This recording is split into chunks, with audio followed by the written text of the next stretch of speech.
잠언 12장입니다.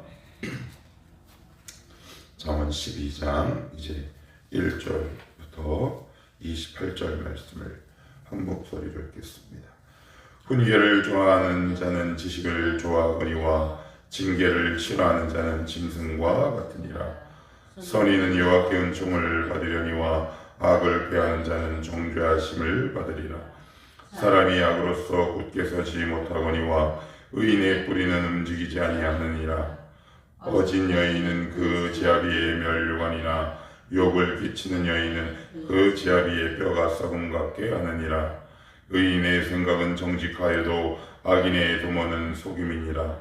악인의 말은 사람을 욕보아 피를 흘리지 않는 것이거니와 정직한 자의 입은 사람을 구원하느니라. 악인은 엎드러져서 소멸되려니와 의인의 집은 서 있으리라. 사람은 그 지혜대로 칭찬을 받으려니와 마음이 굽은 자는 멸시를 받으리라. 비천히 여김을 받을지라도 종을 부리는 자는 스스로 높은 채 하고도 음식이 핍절한 자보다 나으니라. 의인은 자기의 가축의 생명을 돌보나 악인의 궁율은 잔인이니라. 자기의 토지를 경작하는 자는 먹을 것이 많거니와 방탕한 것을 따르는 자는 지혜가 없느니라. 악인은 불의의 이익을 탐하나 의인은 그 뿌리로 말미암아 결실하느니라. 악인은 입술에 허물로 말미암아 그물에 걸려도 의인은 환난에서 벗어나느니라. 사람은 입의 열매로 말미암아 복록에 족하며 그 손이 행하는 대로 자기가 받느니라. 미련한 자는 자기 행위를 바른 줄로 여기나 지혜로운 자는 권고를 듣느니라. 미련한 자는 당장 분노를 나타내거니와 슬기로운 자는 수욕을 참느니라. 진리를 말하는 자는 의를 나타내어도 거짓 증인은 속이는 말을 하느니라. 칼로 찌름같이 함부로 말하는 자가 있거니와 지혜로운 자의 혀는 양약과 같으니라. 진실한 입술은 영원히 보존되거니와 거짓 혀는 잠시 동안만 있을 뿐이니라.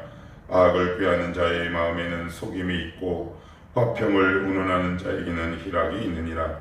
의인에게는 어떤 재앙도 임하지 아니하려니와 악인에게는 안화가 가득하리라. 거짓 입술은 여호와께 미움을 받아도 진실하게 행하는 자는 그의 기뻐하심을 받느니라.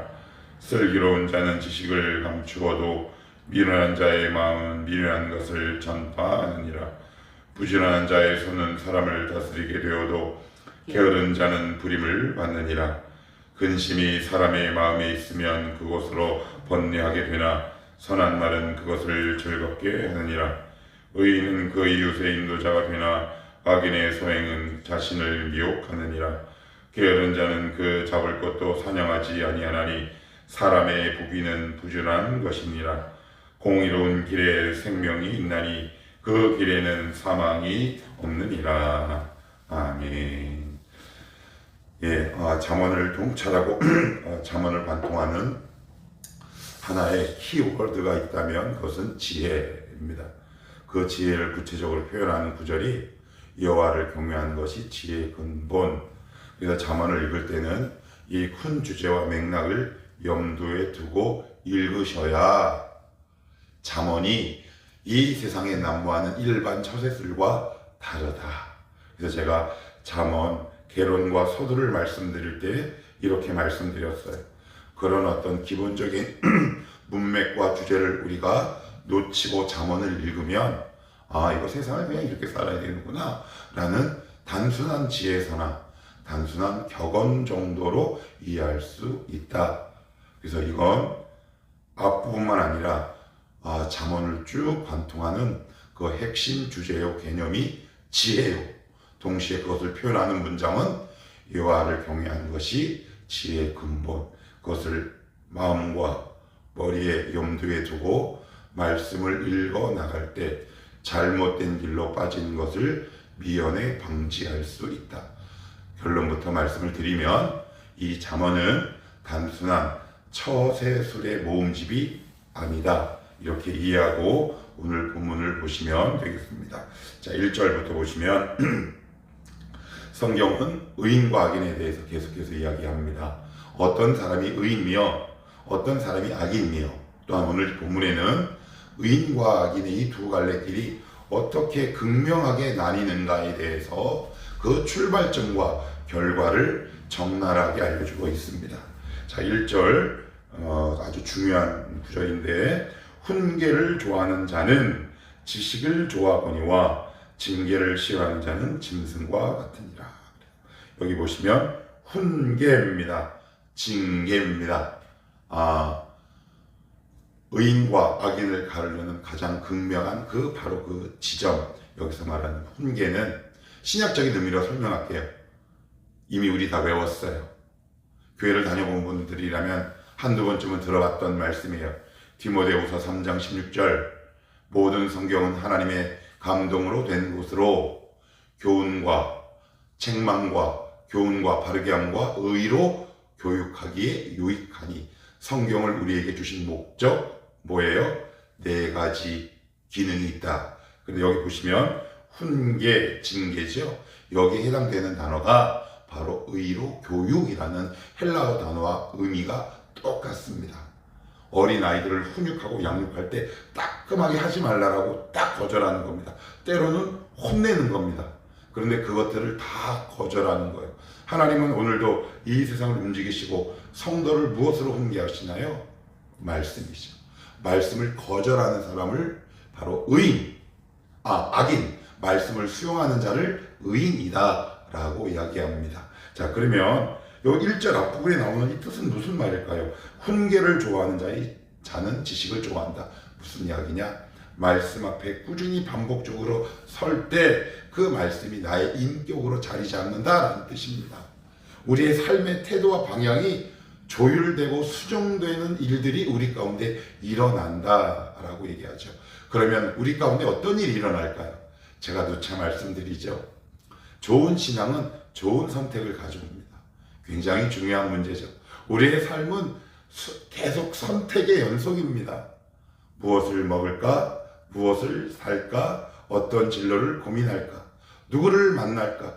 끊임없는 선택의 연속 선상에 서 있죠.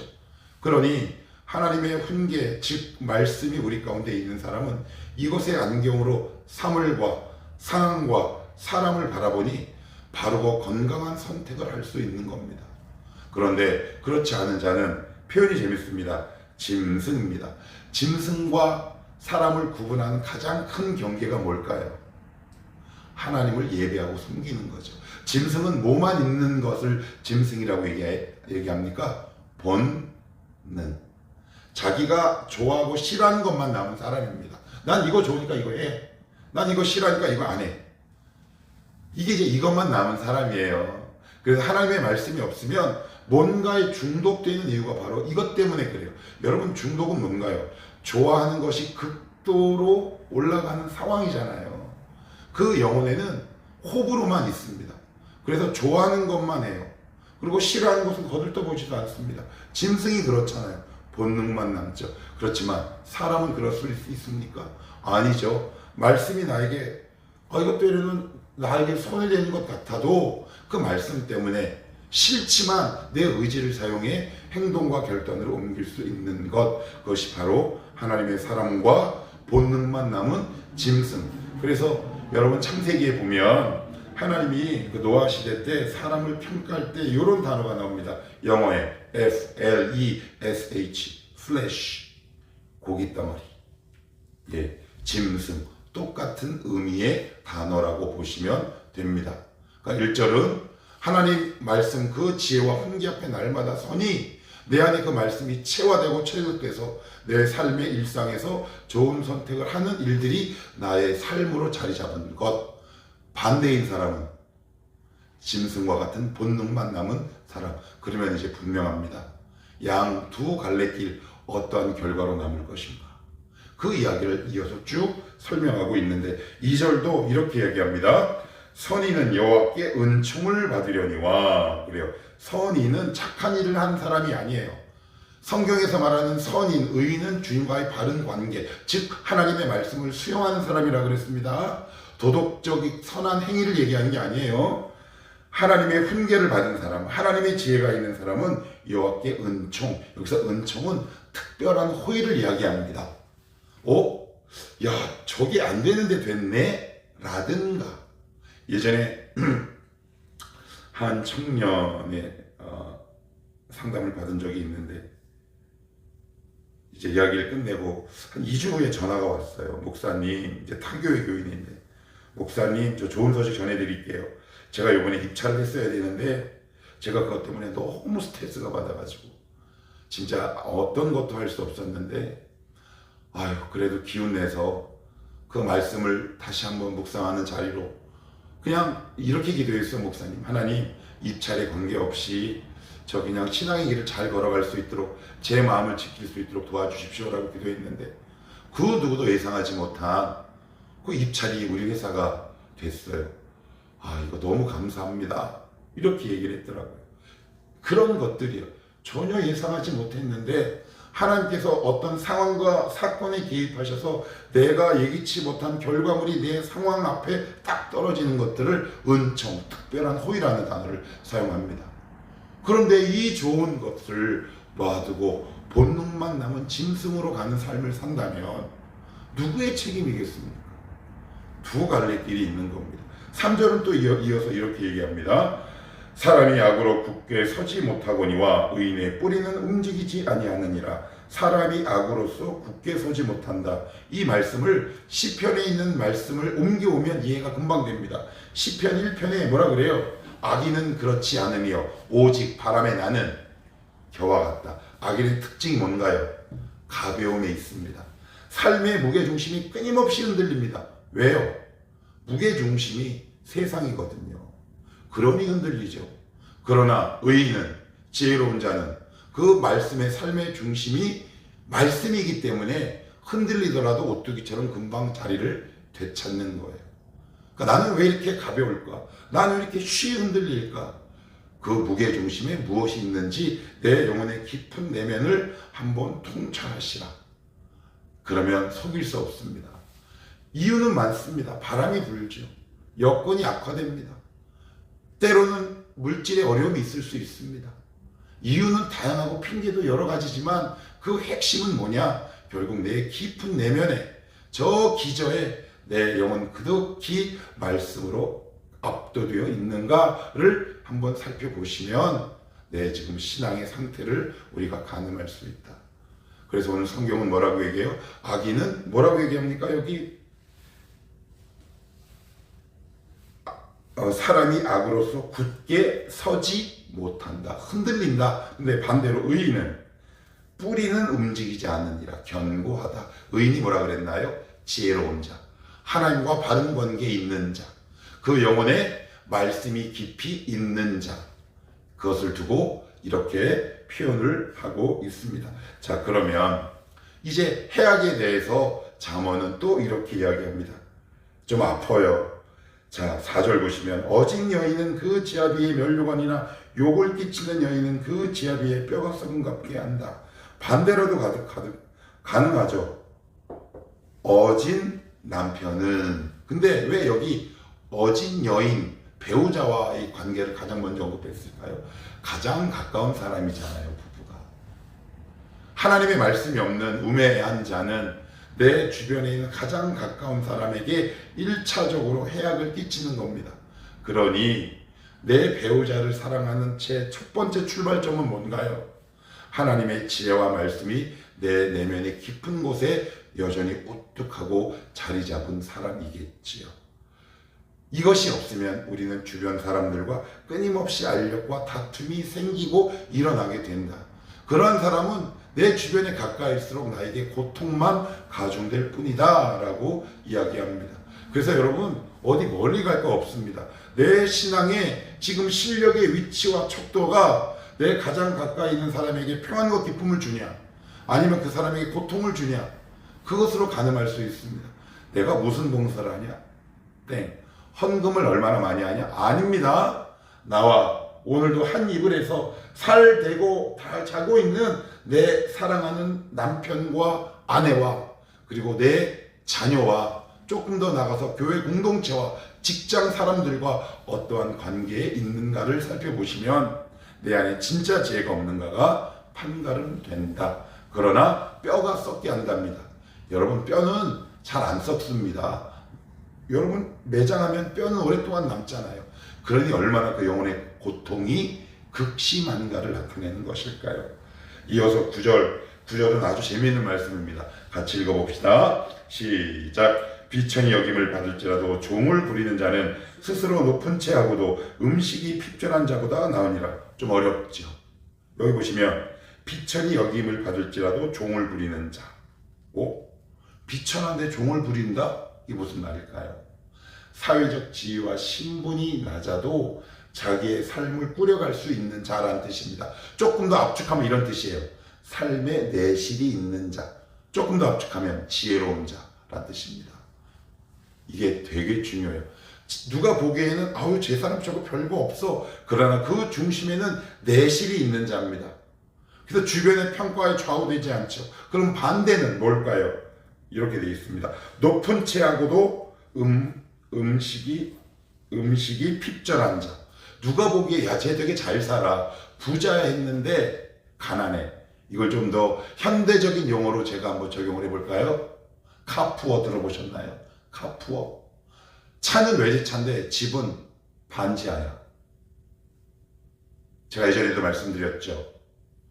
일본의 SNS에는 무엇을 올리느냐? 땡스타. 이런 데는 인스타. 자기가 얼마나 전략했는지를 올리고, 한국의 인스타에는 한국 젊은이들은 얼마나 돈을 많이 썼는지를 올린답니다. 허세죠, 허세.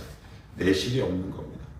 여러분, 지혜가 없으면 사람은 두 가지 특징이 동시에 나타납니다. 뭐냐? 허세와 과장입니다. 당연하죠. 저만 봐도 그렇습니다.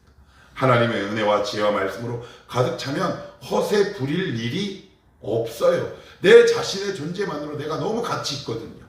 그러니 허세 부릴 이유가 없죠. 그러나 그 지혜가 떠나간 자, 그 기저와 그 중심에 말씀이 없는 자는 늘 허세와 과장으로 삶을 일관되게 살아갑니다. 그래서 이렇게 보면 대충 보이죠. 아, 저 사람 참 사람이 내실이 있다. 저 사람은 참 뭔가 말은 많은데 허세와 과장 같다. 그렇다면 나는, 이 말씀 앞에 우리를 한번 비교해 보면 좋을 것 같고요.